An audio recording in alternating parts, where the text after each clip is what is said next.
Hello there, this is fairbinaryoptions.com. So let's write here on the screen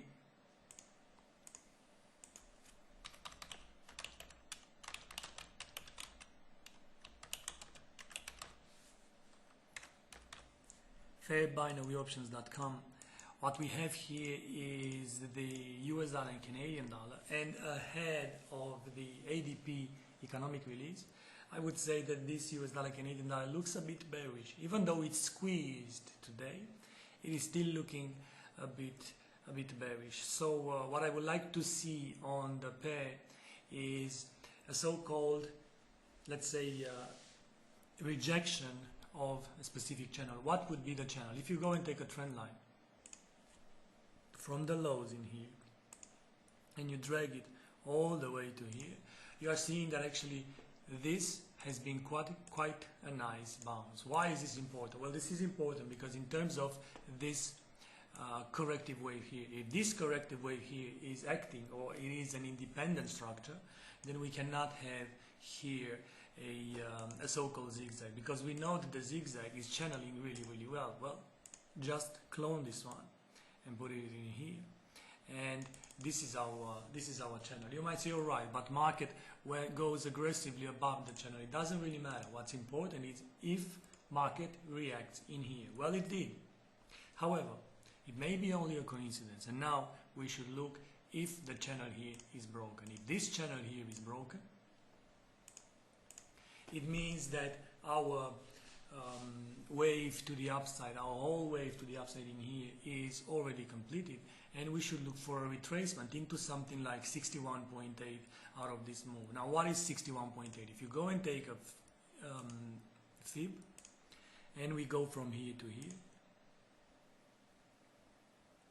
like this, we see that the current jump, if you want, or rejection came from 1.2650. Well, I would favor a move into here, into this area, where I would like to buy call options. However, that area is something like 1.2596. We are now almost 1.27, so something is not right on the whole deck. In terms of Elliott waves, I would label this one as the following. This to be wave A,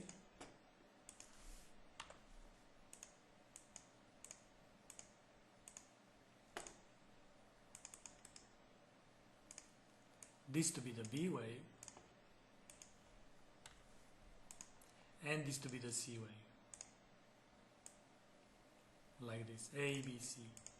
If this is the A, B, C, then the only way the only way to confirm this rejection here is that this is an X wave or an intervening X wave, A, B, C, and X wave. And now we should look for, let's say, the end of this complex correction. So either we will have a triangle in here, or we will have another zigzag, or actually the zigzag is already completed, something like A, B, C in here.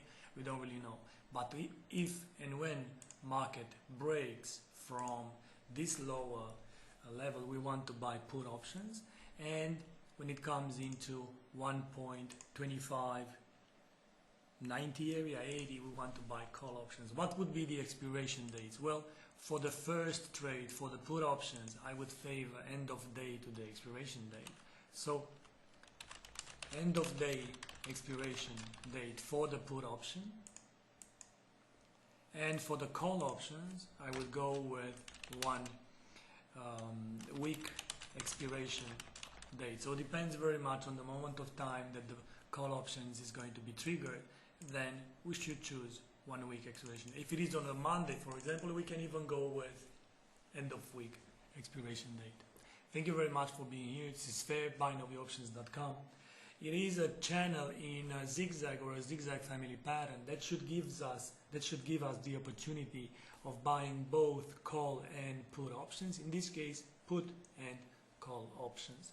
While the oil market is still tumbling in await of the Iranian nuclear deal, we should see this one coming a bit lower from current levels. Thank you and bye-bye.